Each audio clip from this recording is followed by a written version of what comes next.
Hallelujah. Nyame ade hye obi a ho ye de.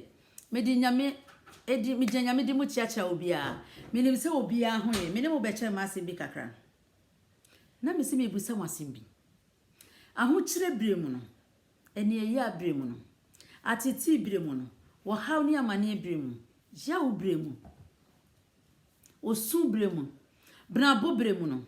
Hwan so ne de ho to.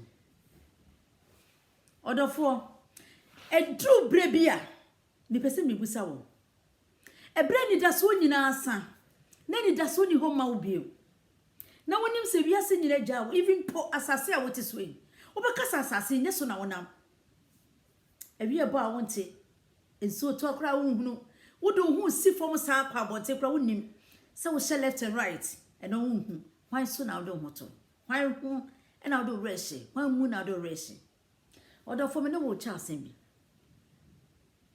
Yanko Ezekiel 19. Second Kings, sorry.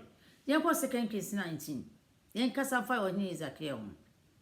Yanko Second Kings 19. Si yanko Second Kings 19, yanka 17 no. Wo say Ewrade. Ahemfo amanaman ene nsas. Ti o kan yanka free 16 wona. Syria he ye na dwene se wo betusa. Eye no krese otusa esane de wotuin wonim se owotumi enti obetimi atu obi asosa esa wotu ye ne wo mu a otimi edoso wo mu kro sei wo mu no na wo manyame nko na wo nya wote asefo ne nyame ne bia enti na mebusa wo sei aho kire bre mu no owo difficult time owo hard time owo brain da so nyina san ebia wadwen say there is no hope for you ehe na wode woni kire woni da so ne hwan wo kama for ne hwan mama kan cho sometimes enu atimi jaye enamfo jaye mami jaye papa jaye obie jaye ebeka ye ne hwan ewurade satam ne ni da so nyina san satam eni da so eni ho biem satam na yenim se yen pa ho hwan so na wode ho to hwan so na wode ho to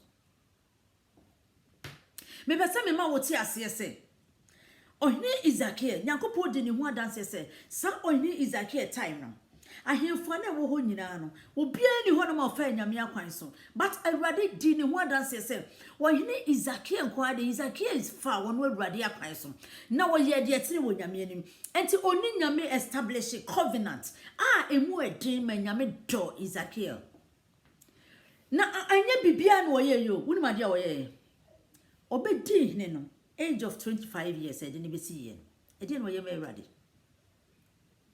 wo hwe nyame fie eniema na nye wo ho nyina wo sesan ye eniema ne nyina kama kama eniema na ka Israel for de wo ho atoso na mfata nse awurade omo sum wo ho nyina Ezekiel ma ne nyina so kototwene o ma ne nyina so eye bibia foforo se omo be sori awurade o twe wo man no kwa awurade mu wo twe wo man na chidifo nyina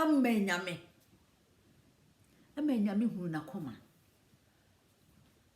Syria he ye na dwese obetu ni so san Second Kings 19 Syria he ye na dwese obetu ni so san da be na wonim se osom wo monyame ni bi na wonim nyame bi a wode ne ho ato no so ntina me busa se ensohwe ne nsopa bremu no hwan so na wode ho to wodofo mame na won ka asem bi hwe mame nka da bi ye sori a ye sopa nyame fie ye sori a ye ka nkrofo ka asem na ye ka bi mame nka ncho da bi me ka salvation is personal salvation eye wonko menko eye personal obi fo obi salvation sisa obi enkwagye wonya wode na menyame de ewiase ma ye nyame frɛ obi ankora baako na nyame frɛ obi a even si ehwe no wada kani mukra na wo frɛ abo obi a oba ne bema wantu wo mu nyina mu we kɔ na be yakɔ hwɛ mama nka asɛm nkyerɛ ebre bi betimi aduru ye nyankopon fie de bia so ya ye sopa awurade fie no nyame de asem ya to makoma so long time ye nyankopon fie ye sori ya obi a bie na no a aye come to the sense First insult ebe fi nipa na no aba eye nyame nkrofo. First insult ebe fi nipa na no aba eye nyame fie sika ena sin. Odofo salvation enonko Isakia ba ye no. Enye mpaye tenti no okobo ye. Awurade asem say obehye esi building the altar of the living God. Wo je nyame fie ye, wo siesie nyame fie. Wo siesie baby ma awurade. Wo je nyame fie ye. Wantwiri ho amu. Wo nya letter si atamfo bremu odin ba ye. Ebre mo den dru ye no odofo enye nipa bi no de ko kire no wo se o yente no ko se nyankopon fi ho wo de ko to nyame afode buchia no so wo se awurade nyankopon hye de majama wo awurade hye de mayama wo hyasema siria he de asoma se enfamre me na odofo me se bre mo den de so na wo de ho to edi na obetimi agina so aka se awurade hye de mayama wo ebra wo de ne ho to nyame so na wo ye wo se wo ye wo awurade mo no o ede hia dem no nyame anya no edi so na wo de ho ato why so na wo rese adamfo mama kan kire obebi beduru adamfo betwa ne agyaw mama ni papa kura betimi agyaw ho ebre bi beduru ni da so nyina besa ebeka woni asafo awurade ebre bi beduru a wo pemwa no na ada ne sopa na da ne ye sopa wo ebre bi beduru no na ne so na egu wo ebre bi beduru no na mo bia firi baby ama asase mpa wo nam so beka se yi wo atotwen ebre bi beduru awia pokra wonte ebre bi beduru na wo se left and right kwana wo ebre bi beduru no odofo na wontumi fadua ne kama no bible uma so kra na ato ni so hwan sabre no hwan na woda no woni ahwe no sabre no hwan na begina ma wo eye awurade yes sopa nyame wate obi kana asem wo nyame fia kama no tum de wo be ye ni nyame establish covenant do it ebeboa wo de hiadam ade biela wo pese wo building afodi wo chie biela wo pese wo building eni nyame establish covenant good yeah you good enti yeah emre wo papa yo ho na wo betwa so aba emre wo nyame fie adwuma ye bo ho de wo nyina wahodin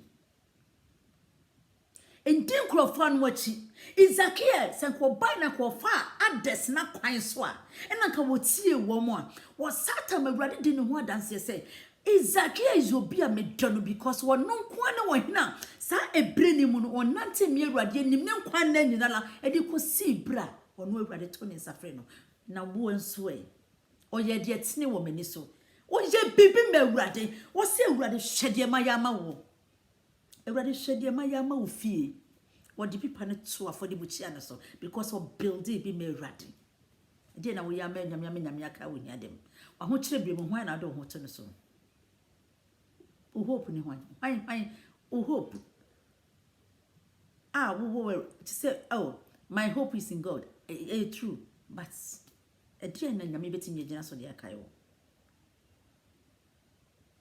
why na do rushing kai hu se ebre bi beba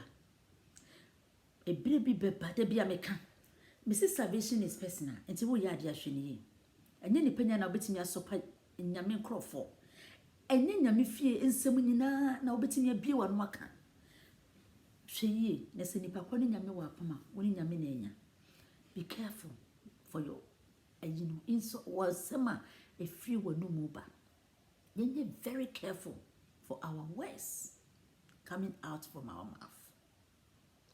We should be very careful. Me di nyame jam. Why na wo do ho to no so? E kire so paswa. Wo be ko nyame fie. Hwe nyame fie. Twini nyame ho. Twini nyame adwuma ho. Ebrade mo. Nyame nhira. Nyame nyoboafo. Me di asa for ready jaw. Amen.